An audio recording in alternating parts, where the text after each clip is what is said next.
Visitors to town, anybody this morning? Don? Nope. Okay. John Fishman, here for the fourth time to talk about Ace, the Clinton police dog.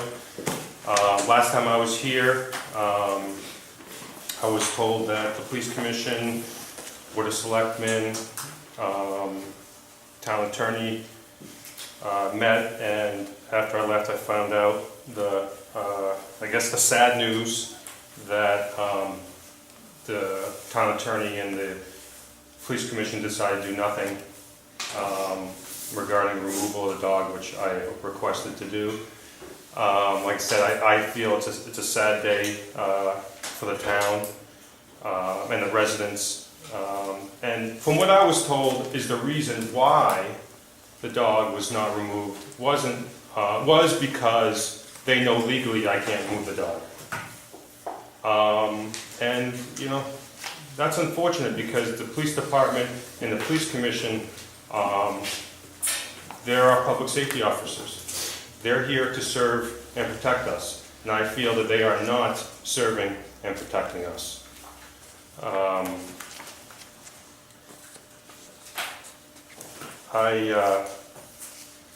I feel that the Board of Selectmen and the Police Commission have not been given all the information regarding the situation.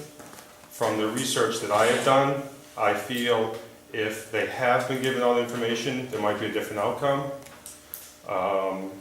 And you know, things have been withheld. I thank the Board of Selectmen who have spoken up and who try to do the right thing by the town.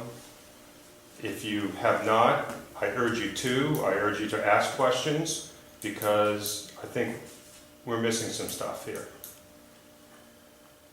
You know, my parents, when I was young, spoke up for what they believed in, and that's why I am here.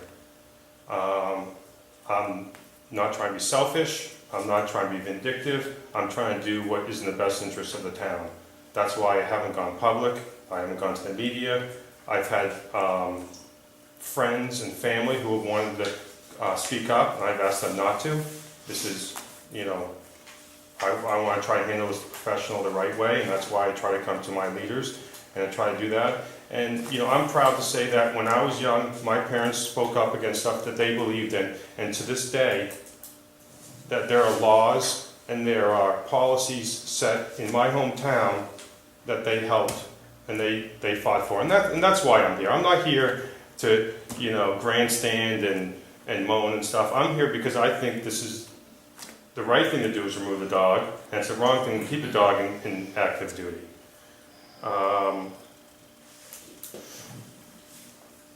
As parents, as a parent that I am, and I believe most of you are parents, and you know, we learn from our mistakes. Okay? I feel it was a mistake to have this dog, this particular dog. You know, we teach our kids it's okay to make mistakes. We learn from our mistakes, and let's learn from this mistake. And whether, you know, he was put in a bad position or not, you know, we have to try to do the right thing, because that's what we teach our kids to do. You know, we all make mistakes every single day. And just because it's a financial issue, or they know legally I can't ask this dog to be removed, you know, let's try to do the right thing.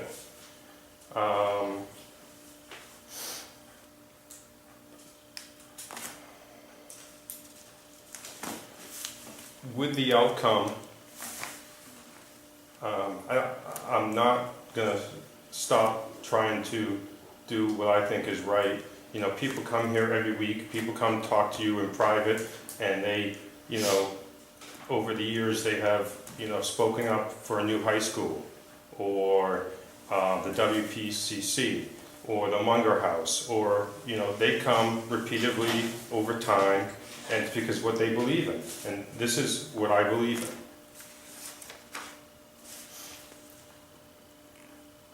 I'm not unfamiliar with the small town government politics.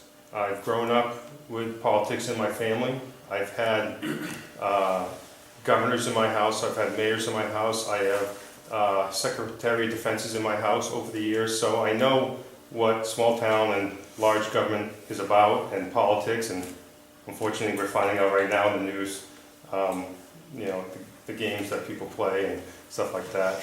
But it's, I just feel that the right thing should be done, and I don't feel the right thing is done. I will leave you with this. I had through family member, a former detective of 20 plus years come up to me. And they said, okay, I heard what happened. I assume they put the dog down. No, they didn't put the dog down. Okay, they've taken the dog out of duty. No, they haven't taken the dog out of duty. Well, this is a police officer saying this. Why not in Clinton?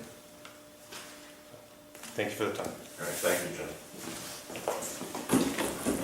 Okay, anybody else? Okay, I'd like to speak if I could.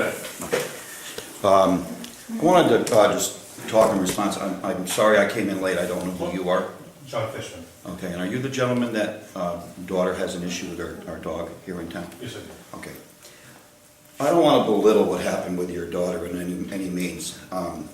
I think we share kind of a same interest when it comes to the safety of our kids and stuff like that there. I appreciate you coming to the town meetings, and I appreciate your opinion on what happened with this dog. I wanted to share two things about that have happened out on our farm, where I've had an issue where I've had a personal, myself, interaction with that dog that we call Ace in town. Now, I don't know if you know who I am. I'm Jeff Cashman. I own the hardware store here in town.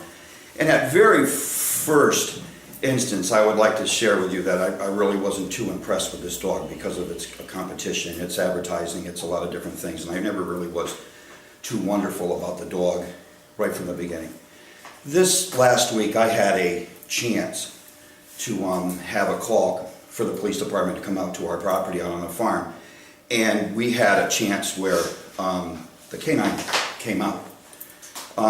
We had to have the police department document some issues and stuff like that there, and at that point, after all the police business was all done and over with, I was talking with the officer who was in charge of that canine division, and there is definitely a great bond between that individual and this dog. It's like a relationship that's phenomenal. I do know things are very technical with attorneys and stuff like that there, and people can talk and they can't talk. But I wanted to share my experience with the dog. We have always had German Shepherds when we were kids growing up, and we come from a family of 9 kids. Going from not really liking the dog to seeing what the dog could actually do in a professional mode, I was absolutely blown away. I think the dog needs 25 or 30 pounds. It's still really young to be a really good dog. What it can do, I don't know if you've ever seen in its professional mode, in its professional training, what it can do. I came here personally today to just say, wow, we have a dog and a half. We really do. It's a wonderful, wonderful dog with maybe the possibility of a mishap. I'm hoping that at this point, although I never really liked the dog from the beginning because of personal issues, I wondered if there was a chance that you have ever seen what that dog is capable of doing in its professional stand. And I wanted to ask you that today in public. I think what we have as a taxpayer, as a businessman, is we have a chance to give this dog a chance to prove itself. And I would like to be able to see that done in a professional stand between you and your daughter, being able to see that, what it's capable of doing, before we make a chance, before it's pulled off or it's done and over with. I really don't think that your intention is to put the dog to sleep. I don't think we are that. If the dog is that terrible that we can't trust it, then I think at that point that we need to make that stand and to say that the dog needs to be addressed properly. My opinion as a kid and as a person who handles animals all day long, we had a small instance where we had a bull on our farm that scared the living daylights out of my daughter. We properly took care of that. It went to another farm, it's doing something else, and maybe you and I could talk about that on a private level, okay? I sympathize with you as a dad, because the day that I had an instance with the bull on our farm, there was no bigger superhero for my daughter than I, okay? I know we protect our children to the very best that we possibly can. And as a taxpayer and as a businessman, I'd like to ask you personally, that if you would take the time and ask the police department, along with maybe the Board of Selectmen, to see what that dog could actually do. And maybe it'll touch your heart just a little bit. Because I was absolutely amazed at the training that dog has and what it's capable of doing. And I'm thinking in another year or so, that dog's maturity is gonna come out and you're gonna see one heck of a police officer for our town. I am here today because I was concerned. I've watched the videos that Kurt has put on. I'm concerned about the dog. I think it's a great dog. I had a chance to interact with this dog. And to talk to you later and tell you what happened is a phenomenal thing. And I'd like to make a stand, even just publicly. I think we have a great asset as a police officer of the dog. And as the Board of Selectmen, I did come in purposely just to meet you today. And I came in to voice how wonderful the dog could be if we give it a little bit of time. Okay? Thank you so much for listening to me. Thank you. Yep. If you guys wanna talk after, that's fine, I don't wanna get into the back. Yeah, Yeah, something's appropriate. that's what I was trying to do. Appreciate it. Yeah, Thank you. Yeah. Okay, anybody else at this point? All right, we're at the selectmen's report. Cool. All right, touch on a couple things. John, I'll talk to the town attorney regarding any information that the police commission didn't get or that, may not have seen. See what's. Good luck. Hey, could I, Well, I'll talk to Ben, Yeah. not the police, I'll talk to the town attorney. I'll go back on that, Jeff. It's not going on deaf ears. And, Right. No, I know. I know, I feel bad every time we come in at, these meetings, but I know personally, we've talked with the police commission and stuff like that. I don't know how much we can do at this point, but. I appreciate everything you guys have done. All right, a motion to adjourn. So moved. All in favor? Second.